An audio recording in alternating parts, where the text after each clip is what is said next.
all beings, y'all. Let's get it.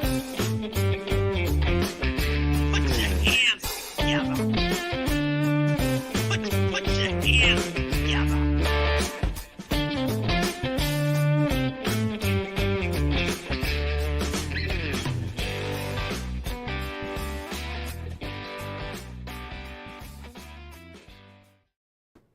Yeah!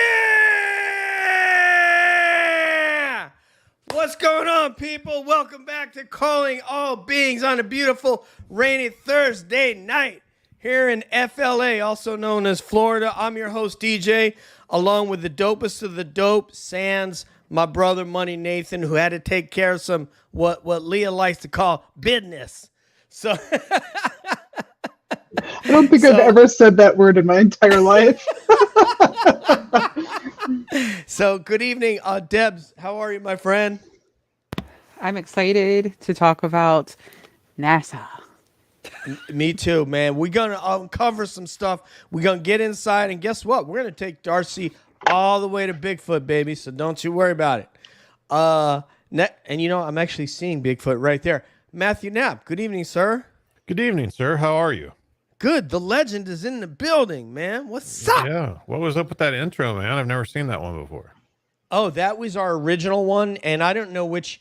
I get confused on how they're labeled, so that was our old one before. Oh, cool. The new one was made for us by this lovely lady named Charlotte the Thunderbird over in England, who also did Deb's intro. And Leah, if you need help, man, Charlotte, she's done many of these. And since we said the word Leah, hi, Primetime. What's up, buddy? Hey, hello. DJ, every time I hear you welcome me to the show, I always think, man, I want to grind this up and snort it. There's a lot going on here. Love is in, all I can think about when I think of Primetime is love is in the air. Yeah. Everywhere I look around. All right. Now we got to get down to the real business, man. You know what I'm saying? Because Matthew let me know about this gentleman who he had been following and said, gotta get this guy on because he's putting out these interesting films about UFOs. And I look at his filmography and go, man, this dude doing some work, man. You know what I'm saying?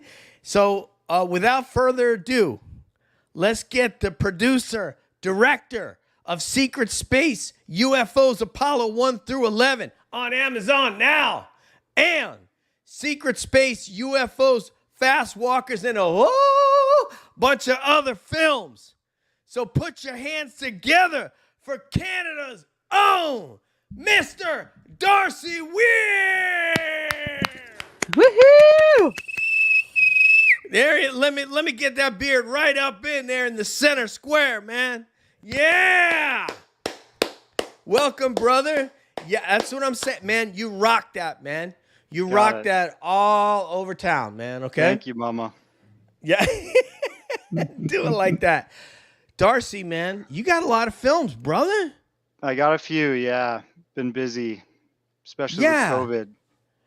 Yeah, and you know, I'm gonna kind of want to go through some of the other films because it just so happens that we're interested in all these genres in which you have produced films about.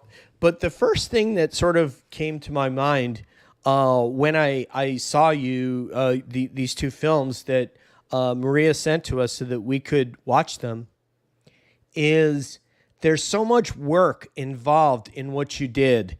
And you've done now, is Fast Walkers out yet, or is that yet to release? Yeah, it's on iTunes. May 2nd, it hits like Amazon Prime.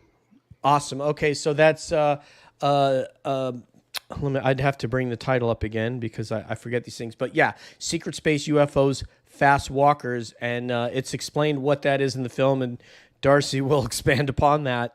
But my first question to you, sir, is to do that much work about this topic in two films, what was the drive behind this? What was it that you saw and felt that made you want to do two films and do all that work on this specific topic? Well,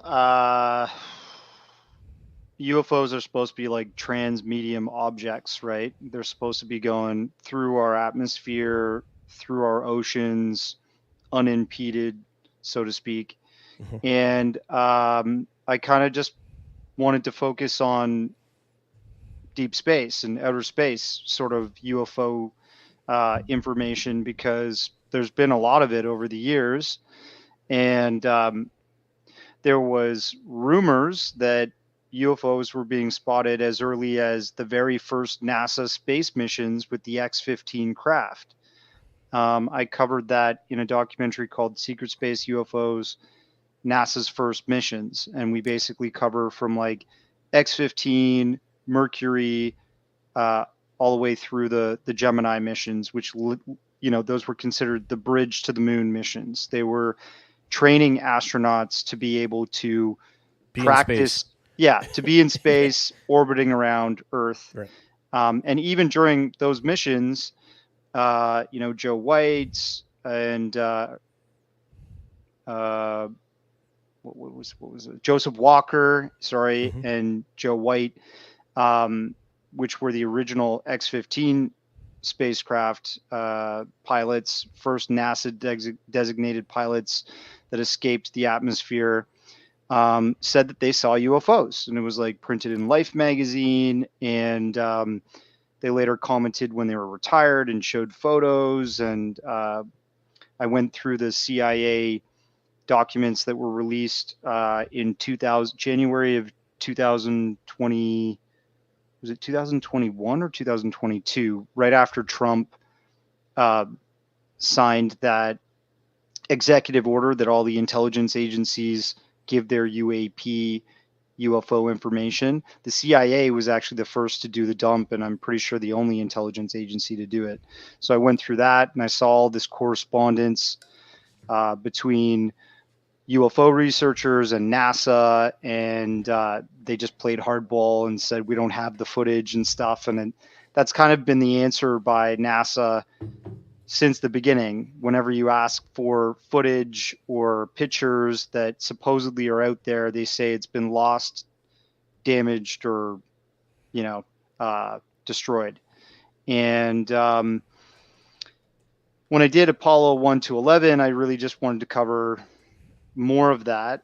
And I brought in Mike Barra, who is a interesting guy because he covered with Richard C. Hoagland a lot of these anomalous structures that were found during the Apollo missions, starting from Apollo 8 right through to 17, that they were taking photos of the lunar surface. And those archival photos sometimes don't match what's on the Apollo Lunar Surface Journal, which is the photographic repository people can access from their computers anywhere in the world. But apparently they've actually updated that, and they've gotten rid of certain things that they missed over the years. You can look in like the internet time machine and look at when they updated it. And Mike Barra's and Richard C. Hoagland's photos were original prints that came from different repositories around the world, whether that's universities in Italy and France and stuff like that, or Apollo former workers' own archives that they built. Because when you worked on the Apollo missions back then at Houston, individuals were collecting these. They handed out photos a lot, and they weren't censoring them as much. But I think Mark, But your motivation was basically that this was being hidden. Is that what your drive? That was that? yeah, I'm Okay. fairly confident that there's a cover up of multiple types of things, I guess. And that pissed you off. Yeah, maybe doesn't really piss me off. I don't really. What pisses me off is rude people, I guess. I don't know, but I just wanted to showcase that there's an idea out there that this stuff is being covered up, and that's what I did chronologically, kind of showing. And even we were talking about the Apollo 1 mission and how NASA's formal PR explanation for how those astronauts died in the first Apollo capsule was through asphyxiation, which is incorrect because you can it's by hear the fire, right? audio of Gus Yeah. Grissom burning alive. Yeah. And so I wish it was asphyxiation, but that's, and you know, you look at the remnants of what they pulled out there, everything was just completely crisped. So Well, I'm fairly certain that's what happened to them. What's interesting is people who understand how fire works knows that 100% pure oxygen kind of feeds the fire. So Yeah. But anyway, so we're gonna go through this round format. So I'll go, and then Deb, and then Matt, Leah, and then we'll just keep doing circles as everybody asks their question. But before we get to that, Darcy, I want to shout out to our chat moderator, Julie, who is ill back in Alabama, and she's recovering. And we love you, Jules. Thank you so much for what you do for CAB. We really appreciate you. And we're thinking about you. So this show, Jules, is dedicated to you, homegirl. And with that, I will pass it over to our researcher, the famous at a study of UAPs, Deb. So I am fascinated by the lovely nuggets of information in your videos. But I wanted to ask first about this guy named Mr. Sean Kirkpatrick. He recently had this hearing, this small little Senate hearing, and he made this comment that he was going to pass along any information with his partners at NASA if he found anything that indicated that the objects everyone is seeing internationally are extraterrestrial. Mm-hmm. What do you think will happen should someone pass that information to NASA? Do you think the public will actually get that information based on your research? Well, I think NASA has a track record of being part of the cover-up, in my opinion. But I think we are living in an age of some form of disclosure. I don't think, like, okay, if you look at the Joe Rogan interview that happened 2 days ago but was released yesterday, he read a letter from Christopher Mellon on that podcast that states that they have satellite photography, they have satellite data, probably video too, as high quality as you can get, of these anomalous objects around our planet, probably in our atmosphere and outside, right? So there's probably a treasure trove of that. But then, you know, if you look at Christopher Mellon's article that he wrote, I think in 2020, it was talking about unifying all of our listening systems to look at these objects and better identify them and have a better repository of data, right? So he was talking about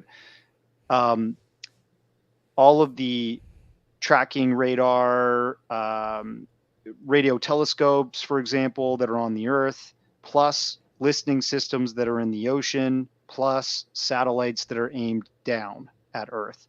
If you unified all of that, you would have really good data to comb through. And then you listen to the recent interview that Bill Nelson did, the NASA head administrator, who was an STS space mission astronaut. He said in an Axios interview that he was looking to release their UAP group's research data this June. And he also thought it was a good idea to unify our tracking data of these things. So it seems like we're heading that way. And the Project Galileo, what Avi is trying to do is very similar. He wants to sort of unify that stuff. So I feel like NASA might be, maybe it might be the organization that will kind of legitimize this UAP phenomenon to the public, because they are the ultimate in these scientific organizations in the public, right? But I do worry that they're not going to tell the whole story, and it might be some kind of PR exercise. If you watch the documentary Fast Walkers, which is out now, I think you guys got a copy from Yes, Chrissy we did. Newton. I make a case that as early as the 1970s, when we had the DSP missions, the Defense Satellite Program, that these were running optical baffles that could take photos of the Earth and things in space, and they also had infrared sensors, and they would pick up objects that entered our atmosphere, or in one case, a massive object that came and parked a mile or two away from the DSP system revolving around Earth. It stopped, and a famous satellite technician, also UAP researcher named Ron Regier, who worked on the DSP system, he extracted a bunch of the DSP reports and leaked them to Richard Dolan and people that are in the public researching UFOs. And we looked at that, which Richard Dolan actually has copies of that, and it's like years and years of Fast Walker, which is the NORAD, the Air Force's code name for deep space UFOs, basically. UFOs that come from space, that come to Earth, and sometimes enter our atmosphere, and sometimes just stay in space and then leave. One of those readings that came from the DSP system coincided exactly on the date that the famous mass witness sighting of the Tehran incident happened, where, what was it, a couple F4s chased an object that emitted another object and landed on the ground, and it shut down And they their shot at power. it. They tried to shoot at it, but Oh, it okay. shut down So- their systems. Okay. So they had to basically evade and go away because they couldn't even operate their systems, and it scared the heck out of them. The American Air Force subsequently, after that incident, flew right over to Tehran and was debriefed there and said it wasn't ours. So whose was it, right? And this came from deep space. So we have satellite systems that we started launching in the late 60s. The DSP satellite system is a relic now. And if you think about it, we have probably a treasure trove with the military, because those are defense, that has been picking up UAP or UFO data for decades now. Decades. And I can't imagine what Christopher Mellon's talking about, but it's probably off of something that's way newer. The NRO yes, okay. So, next question.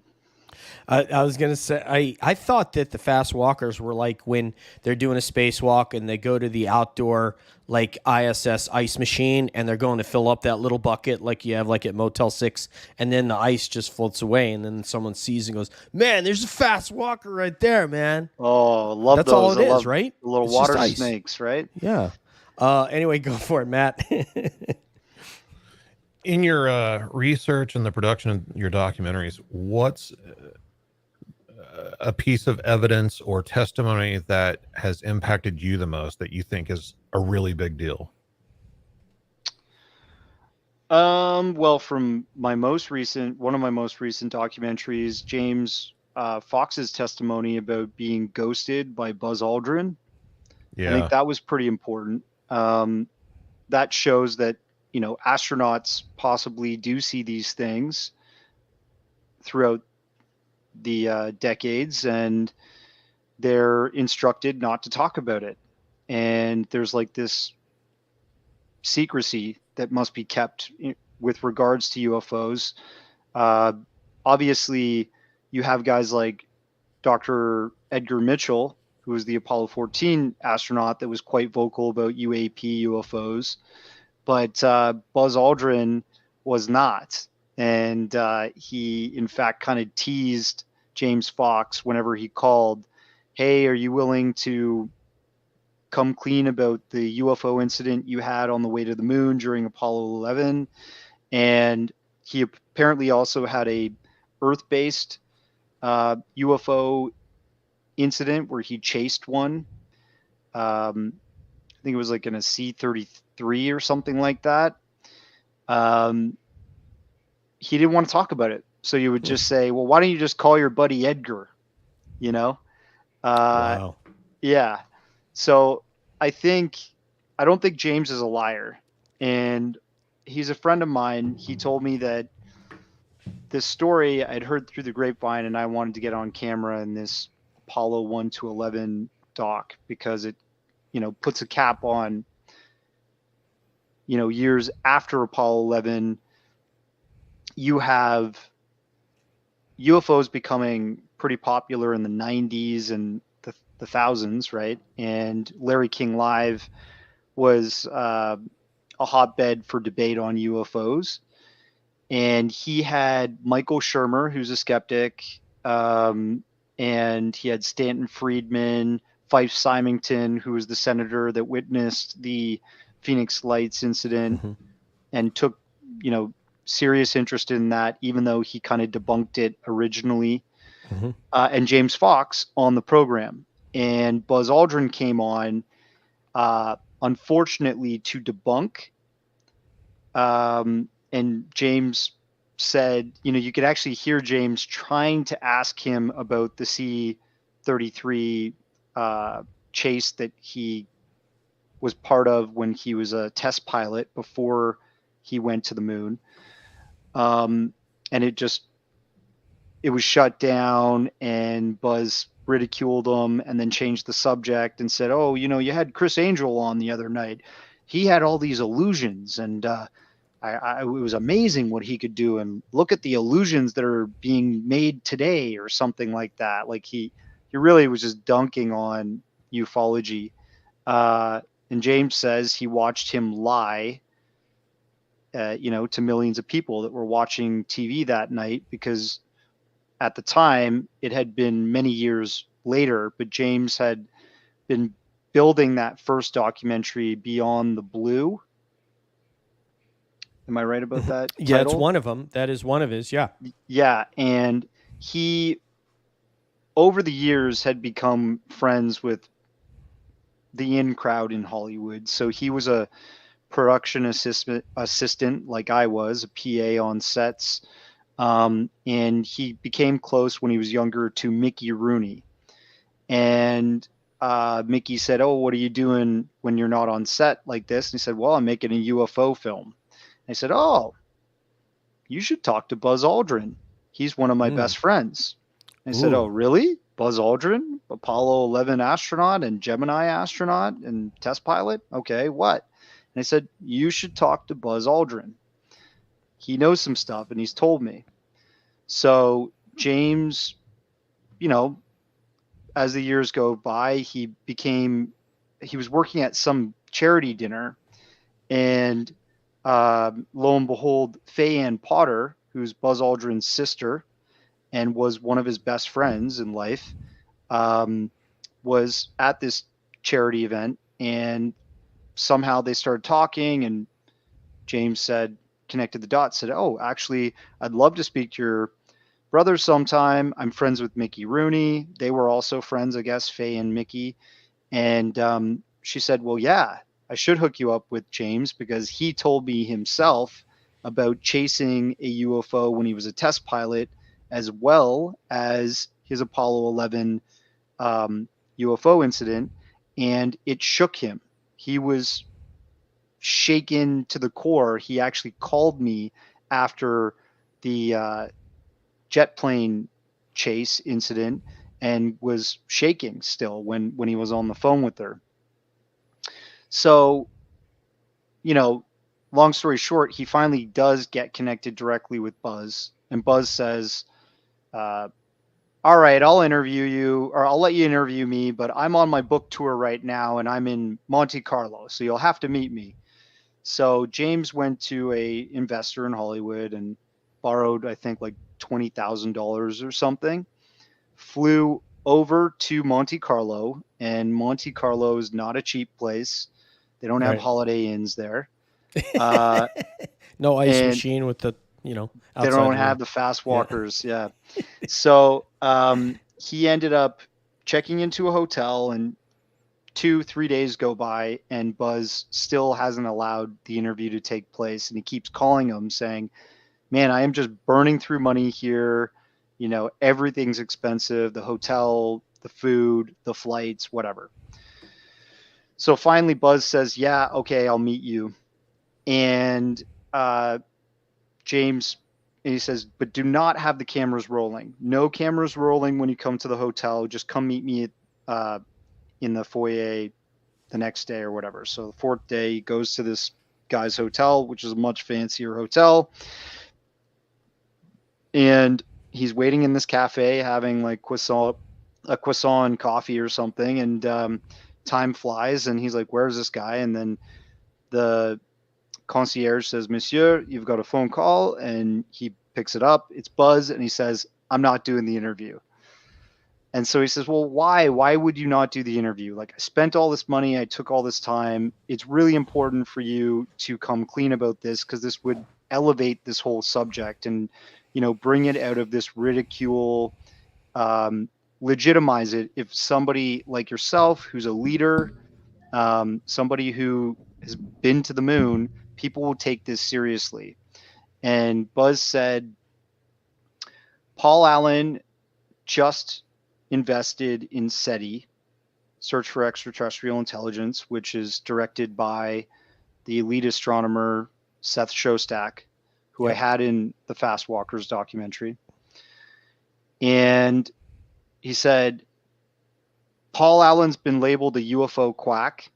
I'm trying to get $500 million in investing to build a liquid rocket system to take tourists to space. And I will not jeopardize that project by giving you my testimony about aliens. And what is this going to, like, how is this going to change anything anyways? And, you know, James protested, but that was his position, and that was the end of the call. So, yeah, I think that means to me, I think that's a true story. And that means to me that astronauts, NASA, they've been part of a cover up of truth for a long time now, in my opinion. And I don't know what's going to happen this June when NASA releases their reports. But I really hope that maybe they peel back a layer of the onion and release more data from the past that they'd been collecting for all these years. I hope.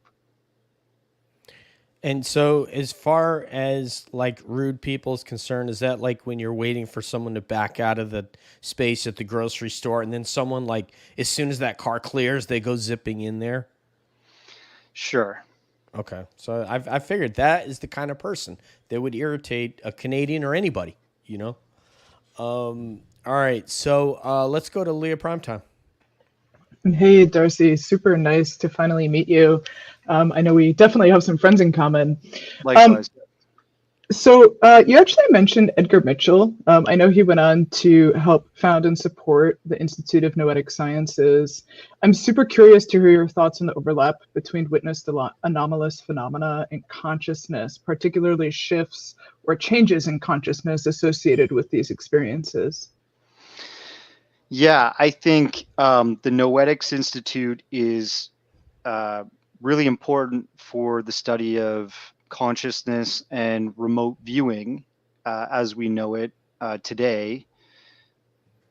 Some people don't know, but when Edgar had finished, if you go on the Noetics Institute's website, you can watch his testimony about why he started the Noetics Institute.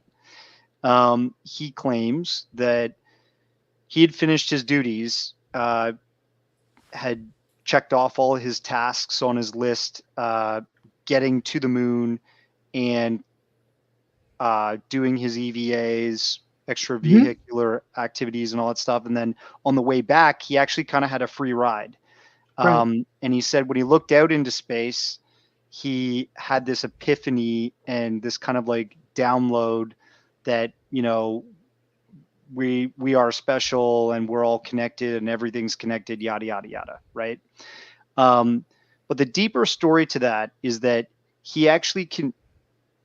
Edgar Mitchell is a deeply intelligent person. He is a savant, was, and he actually carried out a scientific test in remote viewing secretly with his friends on the way back from the moon. What he did was he imagined something in his mind, and at the exact same time, his friends on Earth were to sketch out exactly what he was imagining in deep space, cislunar space, the void between Earth and the moon on the way back. And supposedly his friends sketched out exactly what he was thinking at that time on that day on the way back from the moon. And it takes about 3 days to get from Earth to the moon. So that's powerful in terms of remote viewing study and proving that our consciousness is connected. We're all kind of connected. And if you even look at the UFO subject in general, something that's been spoken out about quite often is that the atomic bombs that originally were detonated in the 40s alerted other intelligences in our universe of our presence. And by cracking the atom with such destruction, we had kind of flown a flag, a beacon, and they'd come here to start observing us en masse. The UFO wave of the 40s and 50s, as they say. I think that also proves to some kind of connectivity of consciousness and reality. Cool. Yeah, I think Edgar Mitchell was an amazing person. You know what's interesting is we were just talking about James and how he blanketed his topics on Joe Rogan, and you're doing the exact same thing here. You have an amazing grasp of all of this. You know, I think everybody else is noticing that. So thank you for just being so well read to educate us on a lot of these things that we're not as well read on. I also want to say to everybody out there, I think because we talked about this before that we went live, that Money Nathan is having family night. So he had something to do with his family, and that's the reason that he's not here. And I feel bad for Darcy that he's not here because Money Nathan's awesome and you would want to talk to him. But hopefully at some point we'll get a part 2 when you do another movie or when you just want to come back on because, wow, you're passing on some interesting info. So I'm curious, you alluded to that earlier about the outer space aspect, which has been somewhat lost amongst the talk of ultra-terrestrial, as you talked about, perhaps the origin being undersea or just merely in a dimension where we cannot see this particular intelligence until it decides that it wants to pass through and reveal itself for whatever reason. And so like the thought of outer space intelligences has been a little bit lost in the soup. Is that your interpretation? And do you have any thoughts about that, about let's just say it, extraterrestrial interaction with us as humans? Yeah, I mean, you don't have to go far in science to realize that we are not unique. You just look at the Drake equation, and based on math, it states that if you just look at the universe or the galaxy, our galaxy, the Milky Way galaxy itself, and you boil down the multiple stars that are out there that are like our star with our same situation, with a planet that's in the Goldilocks zone, that has liquid water, yada, yada, yada, that evolve life. And, you know, some of those stars are further into the center of the galaxy. So they're thousands of years ahead of us in terms of time.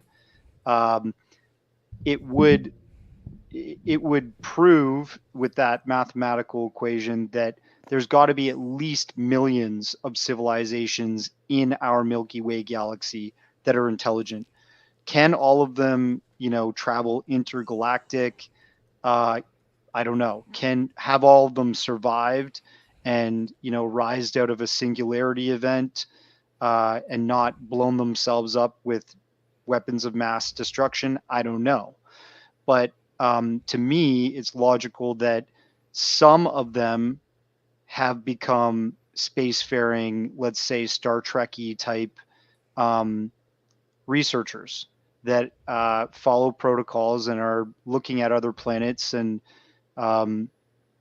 may want to intervene, may not want to intervene. There's, you look at the Holloman Air Force Base story, which is pretty cool. I don't know if it's 100% true, but if it is true, some kind of being with a big nose got off had gray skin and looked humanoid, holding a scepter, said take me to your leader, on the base, right?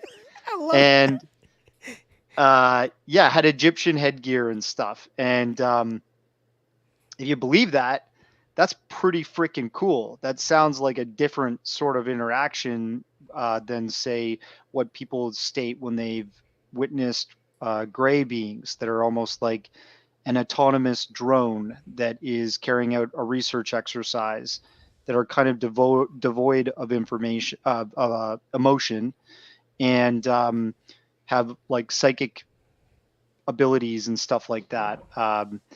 So I do believe that, we might, and what better research mission to conduct as a intergalactic race if you don't want to harm yourself? Send some kind of biological, artificial, intelligently advanced humanoid. And I think Gary Nolan kind of alludes to that in his perception of those types of close encounters that people have had with these kind of robotic beings. He kind of says, well, if you were super advanced and you found these intelligent ants in your backyard, would you go stand over them and try and have a chat with the ants, or would you create a life form that simulates something like them that they could interact with, in which you can then perceive some kind of understandable reality from that situation, right? So that literally might be something we're dealing with, almost like artificial intelligent beings that were sent to check us out, and we're checking them out. And yeah, so I think there is a possibility of ET. I think that the most informed on that would be the American military, for sure, and other militaries around the world that are part of the cover-up. And first of all, back to the story about Holloman Air Force Base. If any part of that story is true, even just a craft hovering over, I don't know, one of the runways or the taxiways, like they said, that in itself is amazing. Even if a creature doesn't emerge, because you just anything that either lands or is hovering close to the ground, that would be mind blowing. Just to see that, that's some Travis Walton business. Yeah, Travis Walton business. Yeah. There's that small piece of footage too, which they included in UFOs Past, Present, and Future, which is the documentary that Robert Emenegger made about UFOs, and included the Holloman Air Force Base story in that. Oh, I got to see it, man. I was going to ask you for your source. Now, got to see that. You got to see that. And they actually, if you watch, there's another documentary that came out, I think in the early 2000s, and it's from young filmmakers like myself that tracked down Robert Emenegger, and he's like, "Yep, I had the whole reel of footage that they shot on the base at the Holloman Air Force Base. I actually went to the Pentagon, and the general that had looked after that, gave me the spool of footage and said, go for it, put it in your documentary. You have my blessing. He was like mid-production and was splicing that in, and essentially the CIA came on to set and said, you are not to use that, confiscated it, but they were allowed to use a small fraction of the footage they could keep in, which was just this light craft, like a craft that was emanating sort of an energetic aura Glow. off in the distance, and it was flying down from the mountainside, coming towards the landing strip of the Holloman Air Force Base, and then it cuts. And Emmenegger said, I put in that because it's like a little tease, but you know what happened when the guy is sitting on the tarmac, he was literally recording that thing come right up to the tarmac, land, extend a ramp.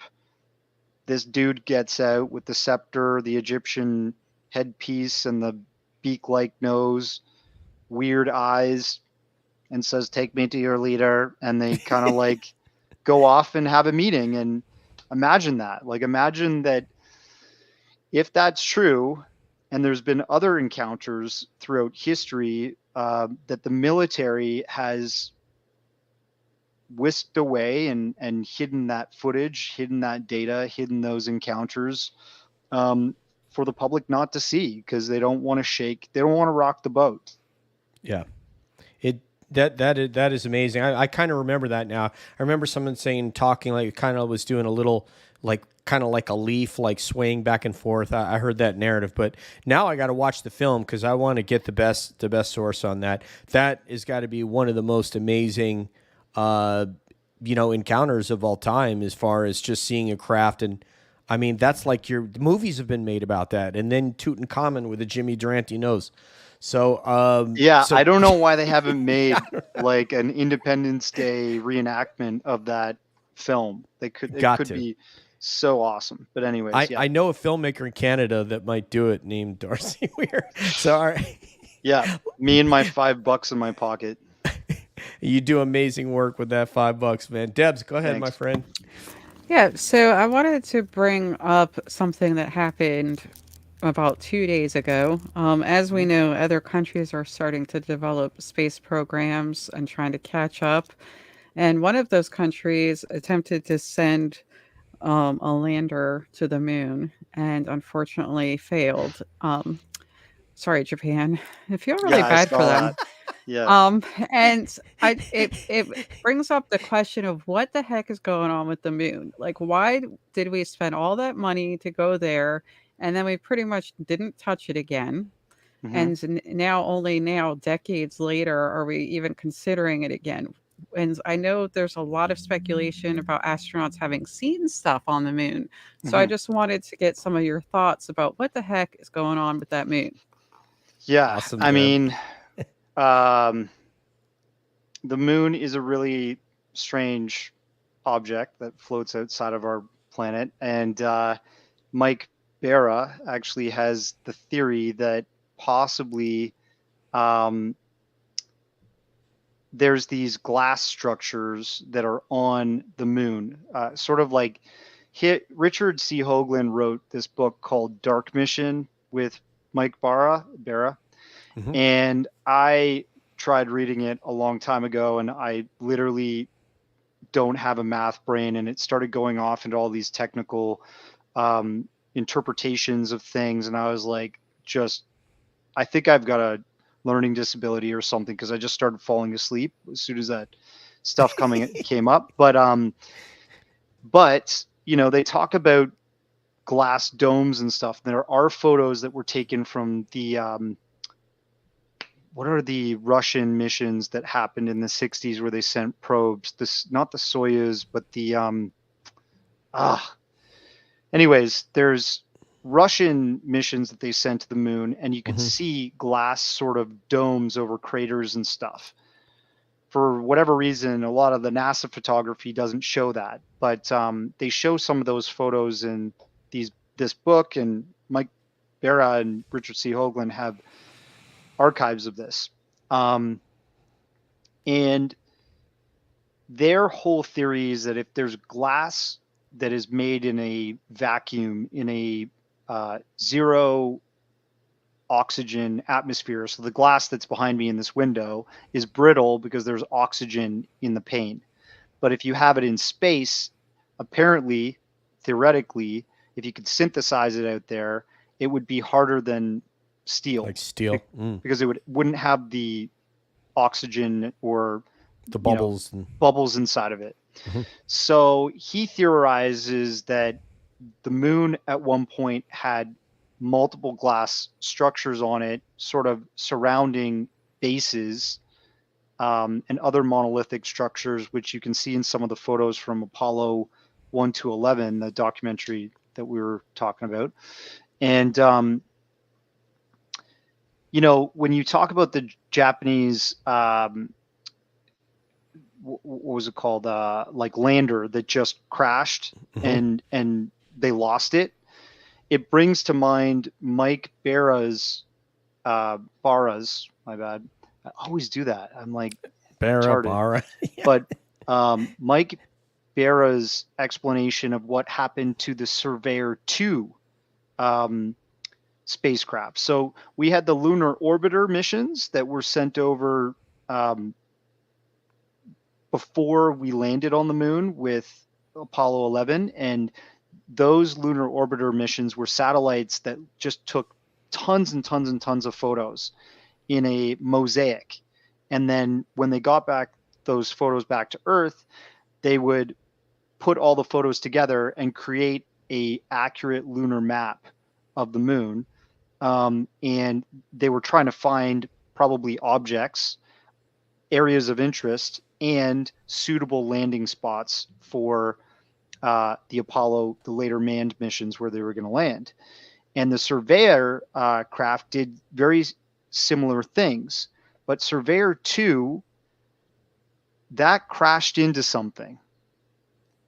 And, you know, it just came out of nowhere because they didn't see anything that should be there. But if you think about there being these glass structures that are relic, that are massive and sitting, towering over the surface, that craft might have smashed into it. And maybe that could be what happened with this Japanese surveying craft lander. It might have hit something that is glass that we can't actually see until you're right there, like closer to the lunar surface. Theoretically, I don't know. And I was trying to bring up Fast Walker so I could put that link up there. So I'll try to get that for the next question. But yeah, please, Matt. We might have. It looks like we only got a little over 12 minutes or so left with Darcy. So, and I'll try to get a little Bigfoot out of him if I can. But go ahead, Matt, please, sir. I was just wondering what your thoughts are, as you know, you've got SpaceX and you've got these private individuals going out into outer space and planning on going to Mars and everywhere else. What kind of pressure do you think that's put on the government to come forward with this information? Because once those people are up there, they have no reason to keep their mouth shut about anything they observe. I think they have every reason to, because it's not their sandbox that they're playing in. They just have the keys to the vehicle, or they have the toys, you know. And so if it's not your sandbox, it's not your rules. And I think that it's very possible that SpaceX has been read into some of this stuff. In Fast Walkers, I cover all these like UFO anomalies that have been recorded throughout the STS missions up until now.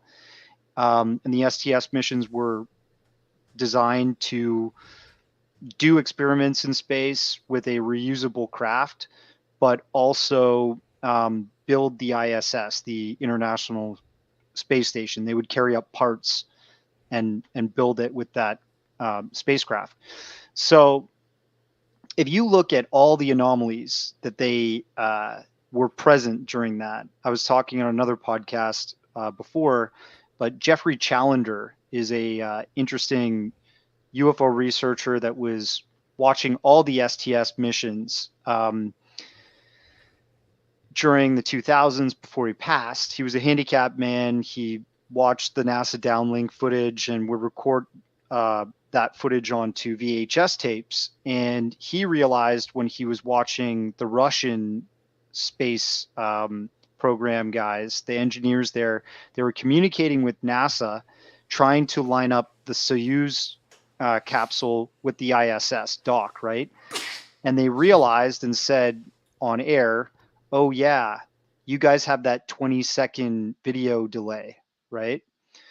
So Jeff identified that. He also identified that NASA quite obviously would turn on a video noise like filter, a distortion to the video feed that would distort the video so that if anything flies into view that's anomalous, they could just debunk it, call it space ice and stuff like that. Two other things that they did during the STS missions was they would pan the camera away from something if it was anomalous on video. They would cut the feed, and you see the same sort of actions happen on SpaceX missions where the video will all of a sudden start recording something that looks anomalous, like an object that's flying into view and kind of following that type of thing. And they'll cut the camera feed, or they'll switch to another camera that's not picking up that. So I think, you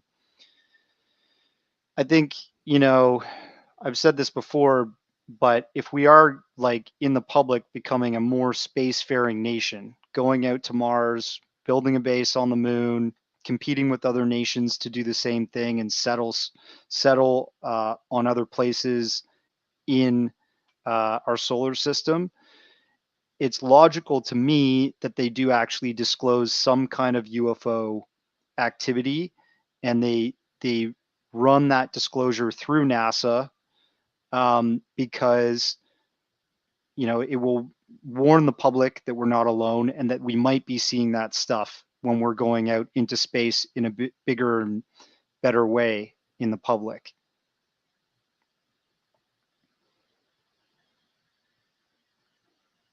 Can't hear you, DJ. DJ, you're muted. Thank you very much. Unfortunately I didn't get that from my cough a minute ago. But go ahead, prime time, and then I'll get to my question for Mr. Darcy. Yeah, sure. So one of my favorite questions to always ask people is how their views have changed over time. So as you've been producing these films, conducting these interviews, doing this kind of research, what sort of core views or theories have changed over the course of your career? To be skeptical, because there's a lot of disinformation and noise that's out there in the research of this phenomenon. I started making films in this genre back in 2009, and Wow.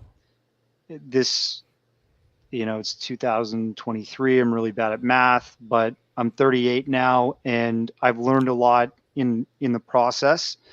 And I've debunked publicly Phil Schneider, which was my very first documentary. I don't believe that he was in an alien battle in an underground base.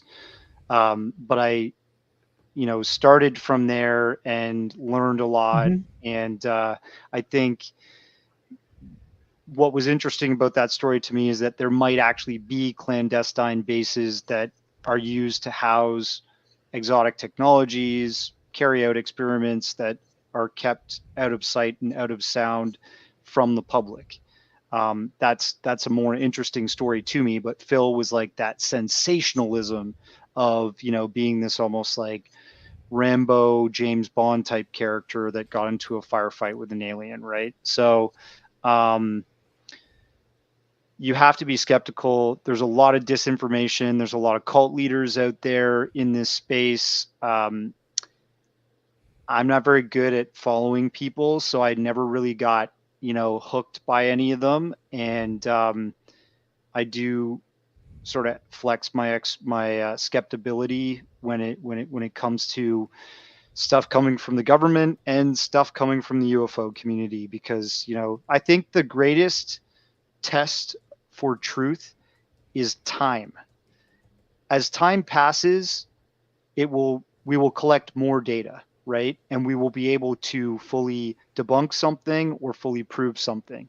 And as time passes and you get depositions and all kinds of more data that certain people are sketchy and making things up and just defrauding the public with their stories and taking money from people and claiming that there's going to be an alien invasion and the only way to you know, get out of this is to pray with the CE5, you know, meditation or something.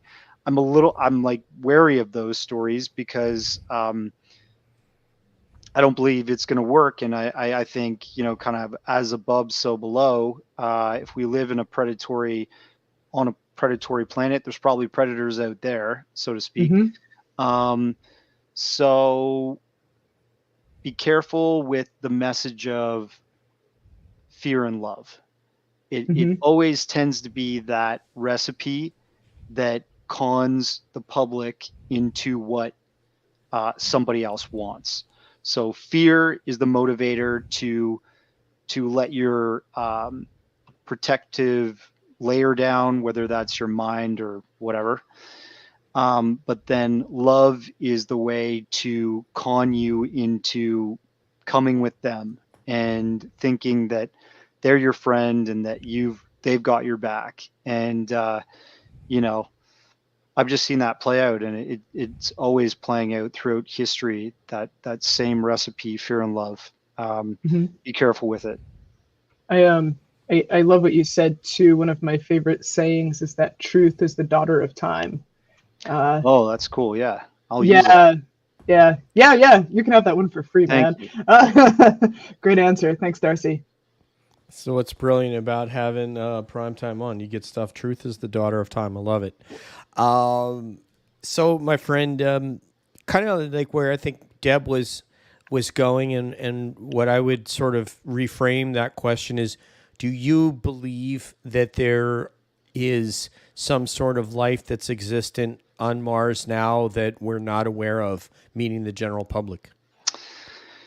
There was a scientist, I can't remember his name. He published a paper that, you know, I think this was back in the early 2000s, that soil samples they got from Mars or from their detection scientific instruments that are out there showed the chemical process or the chemical signature for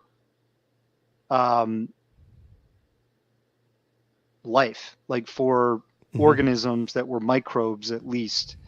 And NASA actually like ousted that scientist, and I can't remember his name. They just destroyed him. They said it's not true. We don't validate that claim and all that stuff. I think that there's such a strong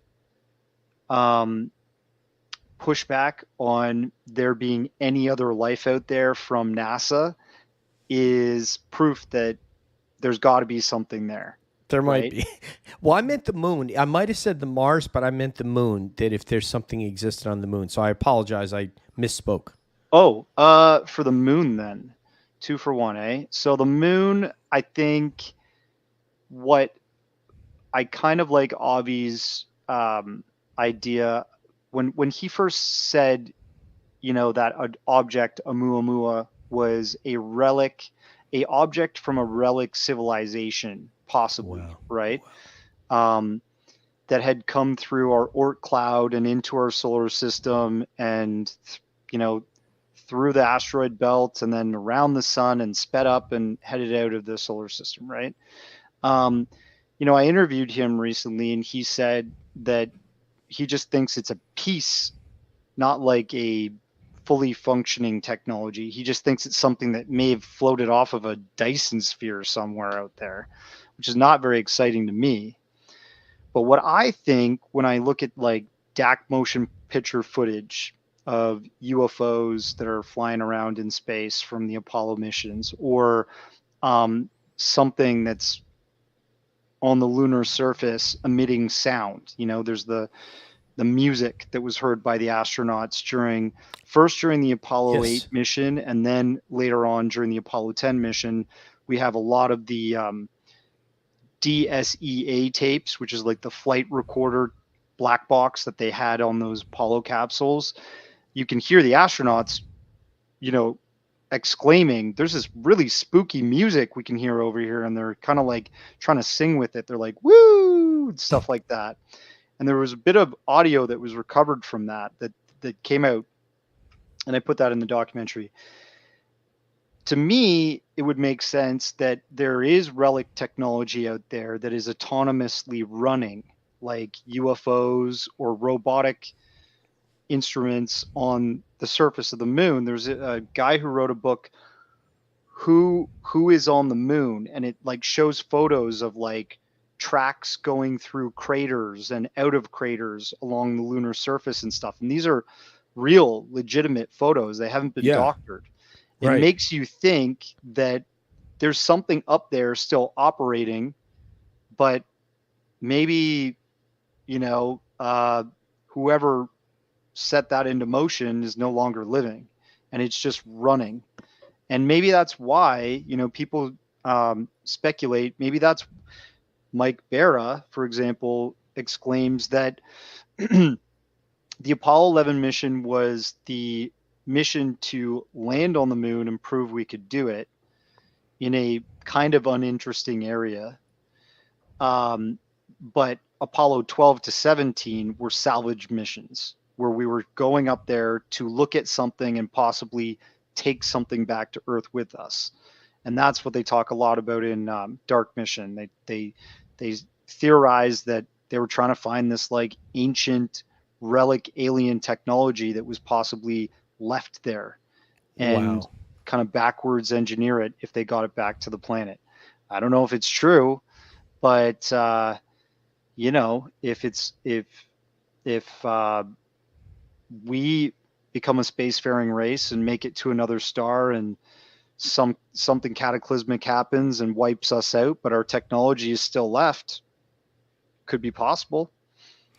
Well, I mean, you know, I mean, how many soil samples and rock samples can you take? I mean, if you're going to do like, you know, like 5 or 6 more missions, just to say, oh, look, we brought back some more moon dust and some rock. I mean, granted, I mean, the geology training, if anybody ever saw that documentary where all those Apollo astronauts are out in a lava field, like in Hawaii, learning how to take samples from geologists. And Neil, the one who looked like he was taking it serious, was Neil Armstrong. Go figure. They made him the mission commander, and the rest of them were sort of joshing around and, you know, doing jocular, like snapping their T-shirts at one another. And here's Neil, you know, collecting legit samples. But yeah, I mean, I agree with you. It seems like there must have been a larger mission set that they had in mind, rather than, because who the hell is going to just keep going doing the same mission over and over, you know? Well, yeah, so. I mean, like, I don't think they, you know, Mike, have you ever heard of a show called The Y-Files? I think it's an excellent show on YouTube. They kind of go through conspiracy theories and then they debunk them, and also talk about the provocative aspects of them. It's really well produced show. They're usually like 25, 27 minutes. And Mike Barra has been writing for them, and he did like Solar Warden, which is like the theory that we have this like galactic, or we have this like space-based defense system to keep aliens out or something like that. And it's not true, but we definitely have defense systems in space, like the DSP satellites and stuff I spoke about earlier. Probably way more sophisticated stuff now.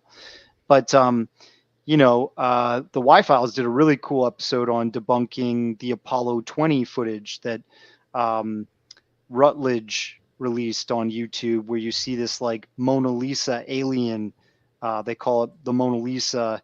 It's got these big like Kardashian lips and like kind of a, oh, I've actually kind of got the same thing. Like a what? Wait a minute, we may be burning in its skull in the middle of its forehead, and you know, there's footage, but you find out that that all of that was actually meant for a sci-fi kind of horror film that this guy was making on a budget in Hollywood. And I guess he wrote a book, and he wrote a book about how that was all faked and stuff. And I don't think that we recovered aliens and stuff like that from the moon.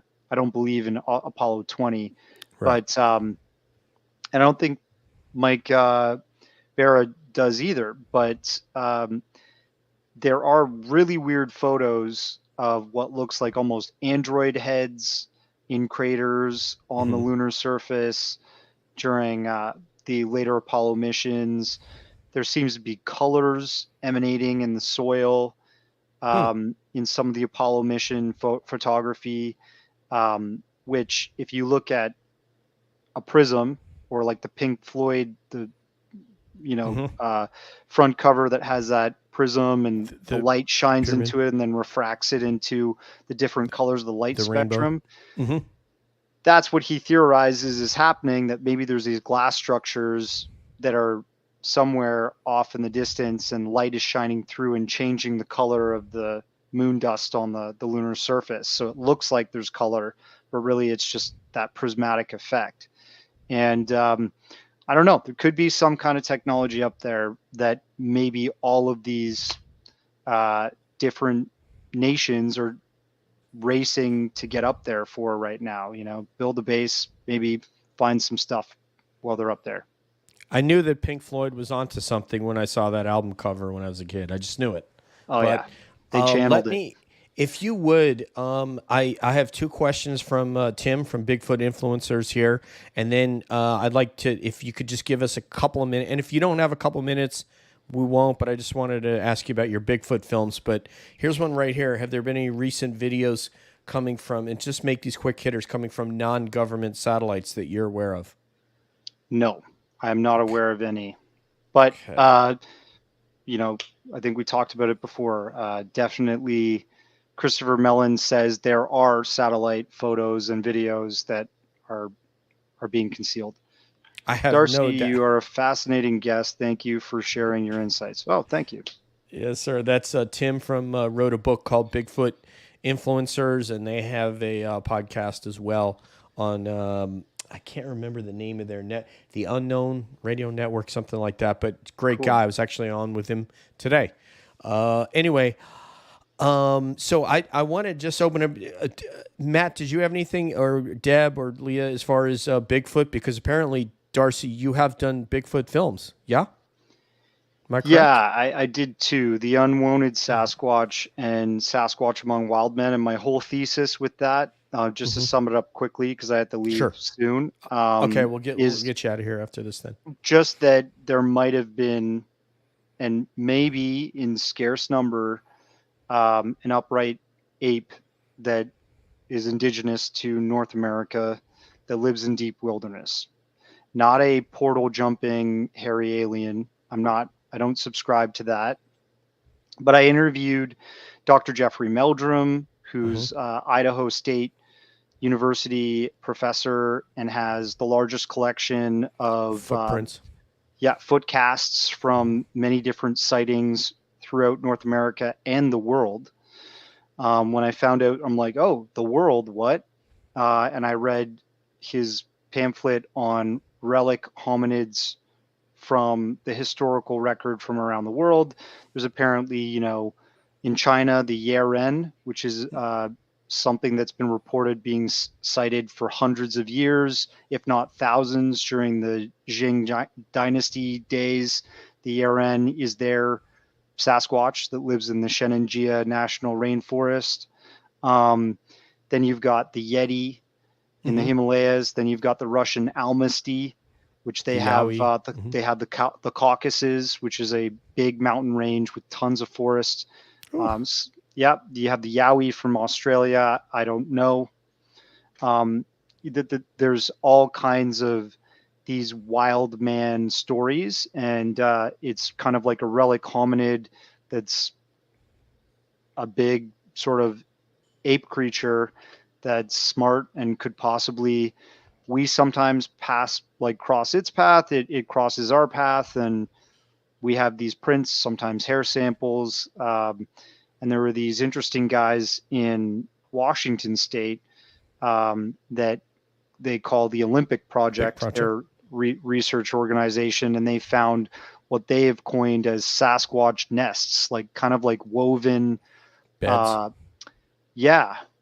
Beds that would be for crashing on, right, in the middle of their rainforest near in the Olympic rainforest. And gorillas make a bed too, so it's just interesting. And then there's a Yaren hunter that's found these like woven beds in their forest too. So it's like, I don't know, it's all this data that I wanted to put out there and say, could it be? But it's not, I guess, important to everybody.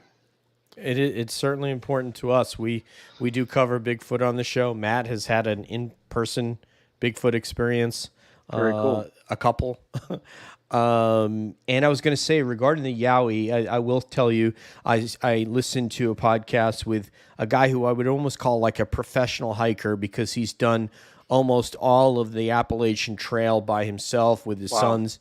He vacationed in the Australian outback and went 30 miles into the bush and encountered a Yowie, and he was able to see it and say, okay, I'm stopping moving.